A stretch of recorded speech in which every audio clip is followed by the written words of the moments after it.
Dans la soirée, c'est pas approché. Voilà, pas approché. Voilà. On voit que c'est une approche coranique. C'est fou quoi quand même. Parce qu'il y a une abstention. Si par exemple il y a une période de spiritualité, que les gens disent et camper loin, on va passer l'un dans l'eau. Voilà. Donc de toute façon, on voit qu'on n'est pas trop loin. Comment? Oui, on met en quarantaine. Voilà. On met l'autre en quarantaine. Il faut dire que c'est une approche vraiment malicieuse, malheureusement c'est une ignorance, parce que en fait, toutes ces choses-là, que ce soit la sexualité, dans le Seigneur, dans le mariage, c'est le Seigneur qui l'a donné. Donc on ne peut pas, et sous prétexte qu'on va, c'est comme si la cette scène, c'est tellement pur, et que avoir des rapports sexuels avec son mari ou sa femme, c'est des trucs impurs. On voit que dans la mentalité des gens, il y a beaucoup de choses encore à enlever. Mais j'espère que vous, qui êtes un peu plus jeune, vous allez prendre distance par rapport à ces choses parce que c'est pas biblique, c'est pas la l'autre. Ouais, voilà. Ouais. Alors, j'ajoute un bémol. Écoutez, j'ajoute un bémol quand je dis ça. Allô? J'ajoute un bémol. Le bémol, c'est quoi? Effectivement, ça peut arriver. Et dans une période intense, on a énormément de choses à faire. Par exemple, on a une semaine, on a 2 semaines de conférences de réveil spirituel où on a vraiment une grande concentration. Maintenant, on peut discuter avec sa femme ou son mari. On se dit, bon, vraiment, on va se concentrer sur ces choses et que, bon, pendant cette période-là, bon, on s'abstient mutuellement. Mais ce n'est pas quelqu'un qui arrive avec de son autorité qui impose, qui dit, mais toi là, tu es ci ou ça, voilà, tu es trop chaud pour moi, et bien voilà. Voyez? Donc cela veut dire qu'il faut que les choses se décident mutuellement. Voyez-vous? C'est pas quelqu'un qui arrive, qui impose sa loi, qui impose ses règles, ou bien, par exemple, je dirais que mes soeurs, mais parfois ils utilisent ça comme une arme aussi, comme une arme. Voilà.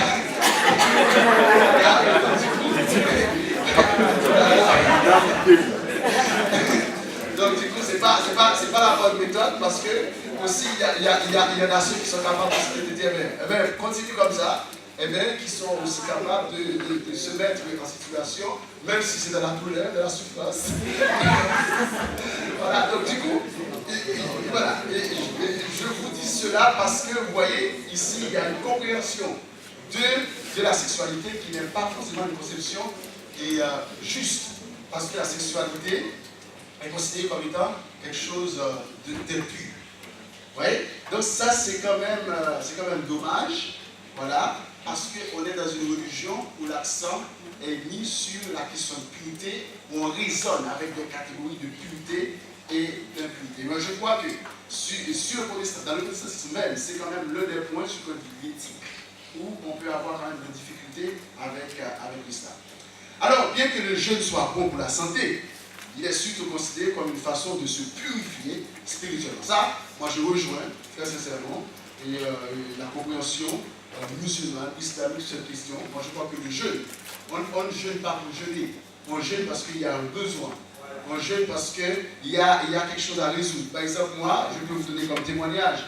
Lorsque mon fils devait venir, par exemple, on s'est marié pendant 6 ans, voilà, et j'ai jamais prié pour avoir un enfant, parce que Tina, elle avait quelques soucis avec son ovaire, l'un de ses ovaires, donc voilà, et j'avais prié pour cela. Mais en revenant de Paris, on avait un week-end, il y avait, je crois que c'est avec le Zichaf, évidemment. Je suis arrivé à la maison, j'avais une journée libre, et voilà, je me suis dit, pourquoi pas, et j'ai jeûné. Il dit, Seigneur, si c'est vraiment ta volonté, donne-nous un enfant, donne-nous un fils. Et dans les 4 semaines qui viennent, le fils vient. Donc cela veut dire que je ne suis pas en train de dire que c'est le jeûne que j'ai fait qui voilà. Mais voilà. Voilà.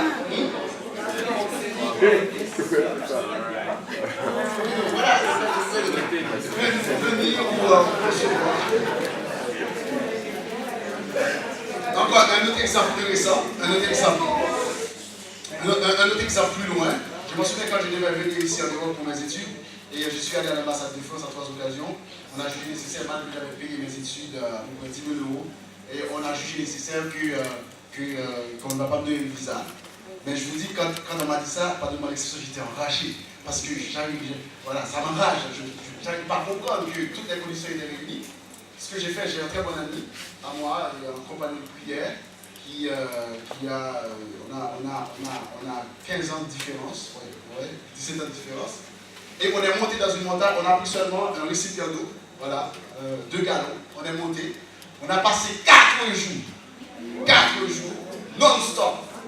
Et comme on dit souvent, on a offert une résistance aux esprits qui ne voulaient pas que la chose se fasse. Aussi à tous ceux qui, voilà, c'est justement pour raconter l'histoire. Et 2 jours plus tard, ces mêmes personnes qui m'avaient refusé à l'ambassade m'ont appelé pour me dire, monsieur, on avait fait une erreur dans les sujets refusés, ça y est.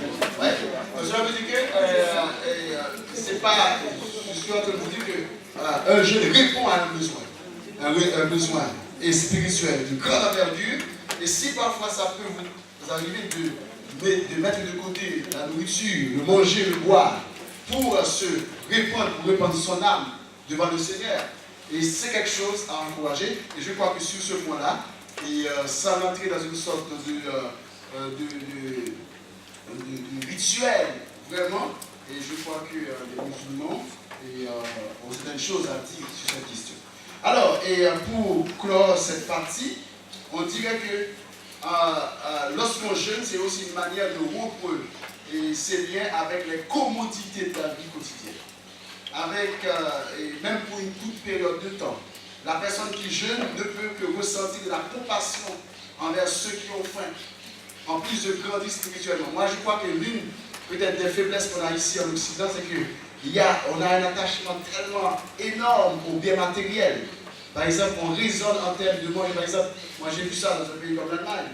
Et par exemple, le matin, on a un petit déjeuner bien musclé. Déjà, on a déjà mis le plat pour le déjeuner. Déjà, pendant ce plat, on a déjà mis la table pour 4 heures, parce qu'il y a le fameux café, le fameux gâteau pour 4-5 heures. Et pendant qu'on est en train de terminer ça, on met la table déjà pour le dîner. Donc ça veut dire qu'on raisonne en termes de manger et de boire. Et comment ça m'est arrivé moi-même, par exemple, je décide de prendre qu'un repas, ou bien 2, et c'est bon. Voilà. Parce que quand je le dis, c'est pas forcément que j'ai le compte de manger, pas du tout. Mais il est clair que pour ressentir parfois la faim des autres, quand ils disent qu'ils ont faim, il faut soi-même à un moment d'arriver pour qu'on ait la faim. Alors qu'il y a des gens qui, toute leur vie sont dans l'abondance. C'est la raison pour laquelle, quand un moment de faim arrive, F-A-I-M, arrive, mais ces gens c'est la mort. Parce qu'ils n'ont jamais vécu ce qu'on appelle la faim, la soif dans leur vie. Alors que quand on fait ce jeûne, vous voyez, il y a une dimension pédagogique dans le jeûne, parce que quand on a la faim dans le triple, même si c'est une faim provoquée dans le triple, ça permet au moins de comprendre l'autre quand on dit j'ai faim, j'ai soif. Donc au moins on avait expérimenté, même si c'est dans une dynamique spirituelle. Alors, le dernier pilier que j'aimerais rapidement voir avec vous, c'est ce qu'on appelle le pèlerinage à la Mecque. En fait, la Mecque, c'est le lieu où, si on a Arabie Saoudite, évidemment, c'est là où Mohamed a vu le jour, d'après quelques données historiques. Donc la Mecque, c'est vraiment un lieu de pèlerinage. On appelle le pèlerinage annuel en arabe, c'est Hajj. Hajj, c'est le mot qui traduit le pèlerinage annuel. En fait, c'est une obligation pour tous les musulmans du monde. Au moins une fois dans sa vie, un musulman doit se rendre physiquement à la Mecque. Bien évidemment, c'est quand même un voyage qui demande un peu d'argent, ça c'est clair, mais c'est clair pour tout musulman, c'est un passage obligé. Il faut aller là. Bon, on peut aller chaque année si on a les moyens. Mais ce qu'il faut savoir, c'est que chaque année, il y a à peu près 2 millions de personnes qui viennent un peu partout de la planète, des 4 coins du monde, qui se rendent à la Mecque pour ce pèlerinage.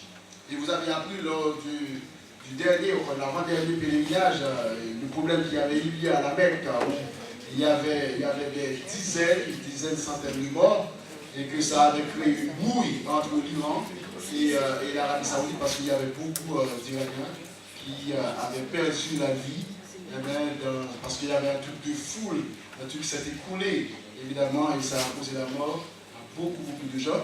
Mais comme je vous dis, c'est un pilier de l'islam. J'avais dit que c'est la terre sainte, c'est le lieu saint.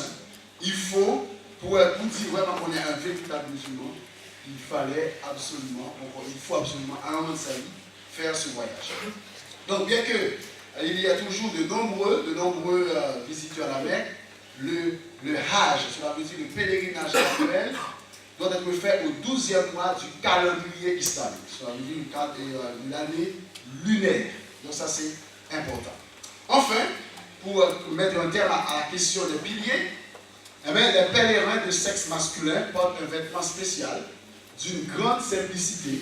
Écoutez ça, parce que c'est ça qui est intéressant dans l'islam, les choses ont quand même un sens.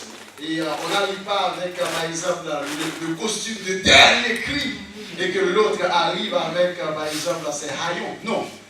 Tous les hommes arrivent avec un vêtement vraiment de simplicité qui élimine toute distinction de classe ou de culture afin que tous soient égaux devant Dieu. En général, c'est un costume en blanc, je vais dire que chemise blanc, pantalon blanc, simple, voilà.